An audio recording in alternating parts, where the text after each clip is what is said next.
Video time. My daughter's sick, so I decided to take the day off from work, which let my wife go to work. I'm kind of working from home.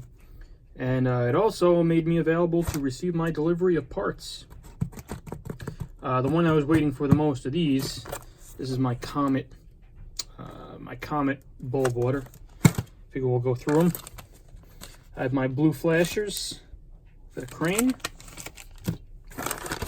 I have these other flashers, warm white. I like warm white flashers for the Playfield on top and underneath.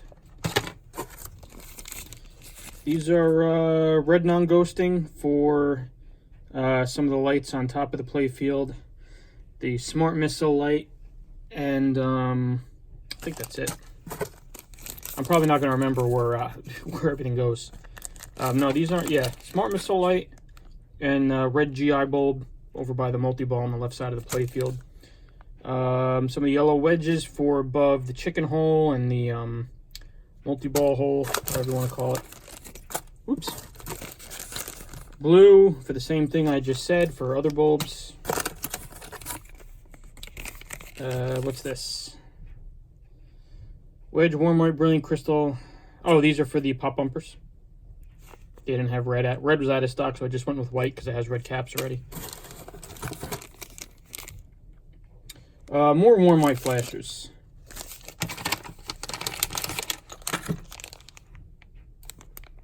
I guess they just couldn't fit them all in the same bag, so good. I never have too many of those anyway. Yellow, these are for the Ripper lights, as well as, I think just for the Ripper lights. Green wedge, these are for up on the Playfield, I think above one of the holes, or two of the holes or whatever. Sunlight clear wedge. These are for some of like the orange and yellow and white inserts. I read something that using warm white, or in this case sunlight, actually looks better than using a yellow bulb or an orange bulb or a, well, these are white, so for the white inserts. So we're gonna go with those. Green wedge. No, these are clear. These are for underneath the Playfield, non-ghosting. These are for on top of the Playfield, some over some of the holes. These are for over some of the, no, these are for the bottom of the Playfield too. Blue non-ghosting. Nice Comet Pinball sticker. We'll actually put that somewhere. And some red non-ghosting for under the Playfield. So I think that should do it. I think we got everything. Nothing was out of stock. I always forget one or two things, so we'll see how good I did. I'd always rather have more than not enough, because I could always use them for another game. Also in that parts order were the Stern Slim red posts. 1, 2, 3, 4. I think they look good there, especially against those red curtains. I think that was a nice choice. Some brand new balls from ballbaron.net. I got the chrome ones. He was out of the carbon steel ones, so these are just fine. Nice and shiny. And our 5 drop targets to go on our drop target assembly. The stickers are on their way. They should be here in a few days. To come from Pennsylvania, and I'm in New York, so if I can wait, I'll try to wait to put the stickers on here. It's probably easier than trying to do them when they're in that contraption, but we'll see. Definitely going to do them before I put that back in the game. That will just be a pain in the ass. So, I'm going to put these bulbs in with my daughter, and then we'll be back. All right, so we are LED'd. I used what I had left for the back box. So the back box obviously is missing all the other ones. But we pretty much had what we needed as far as the Playfield goes. I'll start up here. I don't know how this is going to come out on an iPhone camera, but it's in attract mode right now, so you can see.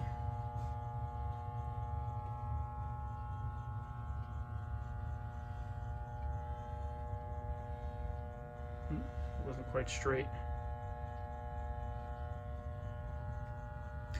Obviously all the ramps are missing, and I have the spinner assembly down there, but everything's LED, everything's changed. Flashes are all changed to LED. So, really the only thing I'm missing is the damn yellow rings for these yellow rings right here. I'm missing 2 of them to put my spinner assembly back together. If it wasn't for that, we could actually start putting this back together. Actually, I'm pretty sure that spinner assembly doesn't get in the way of anything, so actually, you know what? We can start putting this back together. I'll check my pictures, but I'm pretty sure we're good to start cleaning and putting things back together. While I was changing the bulbs in the big ramp here, I cleaned the big ramp. You could see how much cleaner and nicer that is. We put our LED in there, and we put a flasher in the 2 domes. This dome here, the flasher's on the Playfield already, as is this one. Put a bulb in there. And I got 2 blue flashers for the inside the crane. We're going to clean that and put that in. And I forgot to order a red 555, red wedge base. So I used an existing one. I'm pretty sure it's a non-ghosting, so we should be fine. So yeah, so now the adventure begins on following pictures and trying to put this back together. And then all we're waiting for is that. Actually, you know, what we're also waiting for are my flipper kit. You can see I was flipping this flipper and the tip of it broke off and went flying across the room. I actually found it. It's here. I was wondering what the hell happened, and that's what happened right here. There's some focus. There's the tip of my flipper. So, yeah. And the other thing we're going to do is I've been toying with the boards. You could hear that. You could hear that buzz. It's that ground buzz, that ground loop, whatever you want to call it. I'm gonna order the auxiliary power supply, and I'm gonna wire it up that way. Because in my experience, that's really the only way to get rid of that damn buzz. It's not that bad, but it's annoying. I have the volume turned up pretty loud right now, but we're gonna do it anyway. It's easy. It takes 20 minutes, half hour, and it makes the game almost dead silent as far as any interference goes. So that's it for now. Oh, you know what? We also got to clean that, and I got to put flashers in up there. I totally forgot. I got to order some flashers for up there. So when I order the rest of the back box bulbs and back box flashers, which, you know what? We might even keep the back box flashers. I don't know why the sound went off. That's interesting. Let's restart this and hope the sound comes back. I'll be back. Oh, there it is. I guess it just doesn't go on all the time. When you have the door open, it plays a music sample. I got scared. I thought maybe I screwed something up with the sound somehow, but no, we're good. So you know what? I might just keep the back box flashers incandescents, only because I have a ton of incandescent flashers. I didn't want to use them on the Playfield or under the Playfield, but maybe I'll just use the incandescent flashers in the back box. And maybe I'll even keep them up there. I don't know. We'll see. These all work. This needs a cleaning, that topper. And maybe I'll just order some more 44, 47 bayonet bases. These are Sunlight from Comet for the rest of this. So, anyway, I'm babbling again. Surprise, surprise. So, I'll come back when we have more accomplished. Alright, we got her back together. For the most part, anyway. Still got to do the spinner. That hasn't been done yet. I'm still waiting for those rings. I might just put it together like this temporarily with the black rings. Or with partial rubber, just to get a feel for it. Is that working? I gotta fix that guy. He's not working. That bulb right there. Everything else is working. Crane is working all right. The trick for the crane, as far as I could tell, I went in the crane test, and basically it was a combination of bending my limit switches out a little bit, and obviously adjusting the crane to where I think I have it perfect. Let's see. Let's go in the crane test.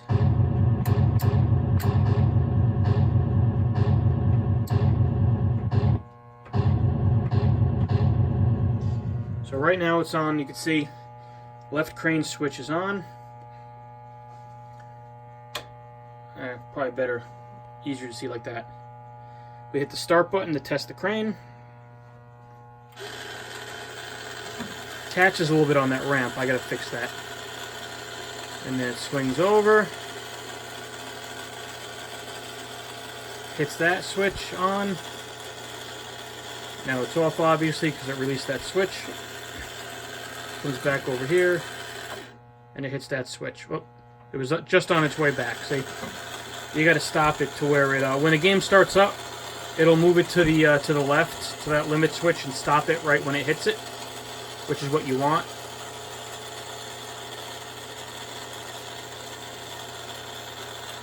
And you'll see right here it'll go on. See? And that's where the game will stop it and test. Our ramp switches work if we put a ball in here. Right? We could use the trigger to hit that plunger. And you'll see what it'll do. It'll fall under our tar pit lock ramp. It'll go on that peg. The peg will release it because we're not in a game right now. And it'll roll down if you watch.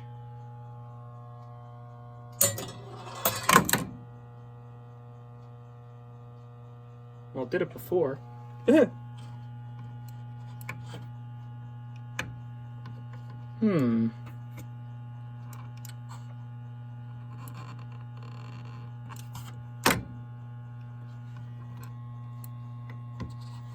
maybe it's gonna. Oh, you know what? It released it before because we were in a track mode. That's why. All right. So, all right.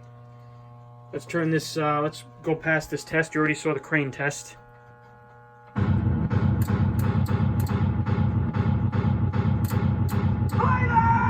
And that'll release it. There you go. We don't want it in the trough yet. Just looking for pinballs. No pinballs. We also adjusted this a little bit. If you put it in the vertical up kicker here, the VUK. Brings it down. Whoop. And here, we'll do it one more time. I did this a few times. I had to tinker with it to get it right. It bounces around a little bit there. Not a big deal, though. And see, my light bulb keeps falling out, too, which is a little annoying. That gives it such a whack. Where did he go? Where'd my light bulb go? So that's the only one little, boo-boo that I'm trying to fix right now is a light bulb. I'll find it later. Is it hitting so hard the light bulb kind of... There it goes. Oop. Keep missing it. Again. See, it's bouncing a little bit. Oh. That's what happened last time too, so I got to adjust this a little bit.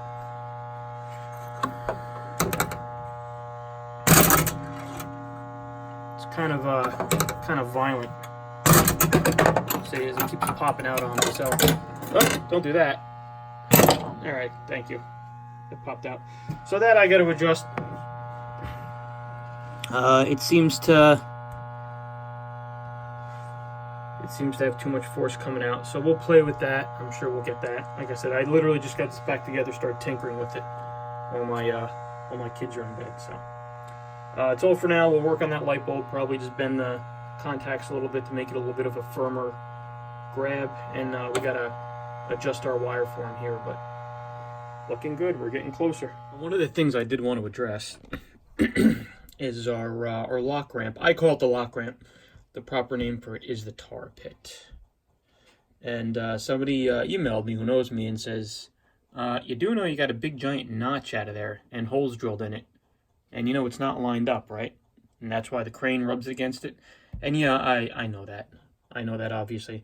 As you can see, right here, this corner should come up to here, which would enable it to clear the crane with no problem. However, at some point, when somebody went to fix this, originally, as you saw in my one of my first videos,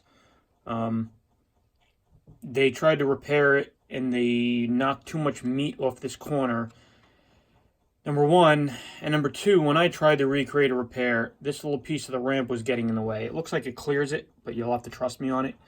This was getting in the way, and this was knocking into this, and it was causing the repair to fail. So we were wind up stuck with pushing it back a little bit, and I guess that's what the last person had to do too. And in order to give the crane room, they had to carve a notch into this. Now, the way I think of it is this thing's already busted as it is. I didn't put the notch in it. I didn't put the holes in it. I didn't do that. For pinball purists, this is a sacrilege. But as we all know, I am not a pinball purist. I'm just in this to have some fun. And this really doesn't bother me. Would a new ramp be good? Would a replacement non-broken ramp be good? The minute I find a non-broken replacement or somebody recreates these, I'm buying one. No problem. Absolutely. But until then, this is what we're stuck with. So yeah. On the subject of this, the repair I did, actually, like I said, I think I mentioned earlier, I've done this with other ramps. I use JB plastic weld. Comes in that little tube. I think I showed it to you several videos ago. It's nice and sturdy. The thing that also helps keep some integrity is the fact that this pretty much jams over this wire form ramp here. So that's kind of helping it. This is helping it. Still, it's not really putting too much tension on it where I can still move it. It's not like tight like it's going to snap off. Sorry, I'm trying to keep you in the frame. Could I go in here and get a Dremel and grind this down? Because this is hard right now. Grind that down and paint it and all that. Yeah, I could. But from the perspective of someone playing, I mean, yeah, you can see that little bit sticking out right there. But whatever. You know? The fact that this thing isn't in a million pieces, it's actually not in horrible shape as far as tar pits, lock ramps go. You see some of these in multiple pieces. And that's from scraping against the side whenever you lift the playfield up and everything. So as far as lock ramps, tar pits go, this isn't the worst in the world. It's definitely not the best, but it's fine for me, and I'm just going to leave it as is. So I just wanted to point that out and go over it because I got one email and a text message saying, you know, it's not supposed to be like that, right? Yeah, I know, and I'm okay with it because it works. And that's all for now. We'll see you next time. All right, one more thing before we wrap up this episode. I got kind of bored, and I had this drop target assembly sitting here on my desk. So I'm like, you know what? I really want to put this drop target assembly back together. Probably not going to put it in the machine because that would be kind of a pain in the neck to do the decals, or maybe not. But maybe we'll just put the drop targets in now, and then we could decal it later. So basically, if you ever wondered how a drop target works, or at least Data East drop target on this game, basically you have your drop target, you see your springs connected to this bar down here, it's putting constant down and in tension on it. When the ball hits it, see if we could do this with my other hand, we could film it. When the ball hits it, it goes down, it drops, and it's named drop target. This bar on the bottom here, now this whole plunger mechanism's kind of jammed up because of the way I have it sitting on the desk. So basically what happens is that plunger comes up and it resets the drop target. It's not coming all the way up again. Like I said, it's a little jammed up. Boom, it resets it.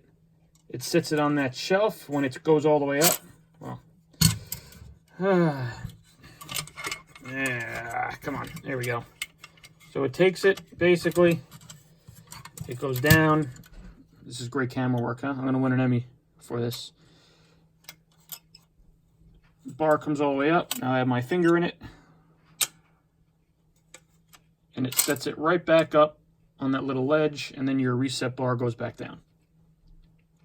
Only to be hit again, and it drops. And when it drops, the back of that, you can see here, the back of that little thing will hit the switch and let the game know that you hit the drop target and the drop target's down. So there you go. Quick lesson on drop targets. The easiest way to replace these, some will disagree with me, but this is the way I've done drop targets forever, and it seems to work, and I haven't screwed anything up yet. Take the spring off the assembly itself. You can see our springs are hanging here. Take them off here. Take the drop target out, or, you know, if you're using putting in new ones. Attach the spring to your drop target. Fold it up in this little hollow over here in the target. Push it in, right? trying to be careful not to mess up your spring. If you're careful, you could do it. It's not that hard. And then once it's in there and the spring's hanging, then reattach it to your assembly. That is the best way to do it. Trying to do it other ways, trying to stick pliers in here and get it on the target while it's in the assembly. You can do it. It's possible, but it's just a pain. It's frustrating. So I prefer to take it out, fold it up, put it in, and attach it. I could do those. I could do them fairly quickly. So, all right. So that's definitely it for this episode. When we come back, hopefully I'll have the decals on and I can put this thing in the game for real.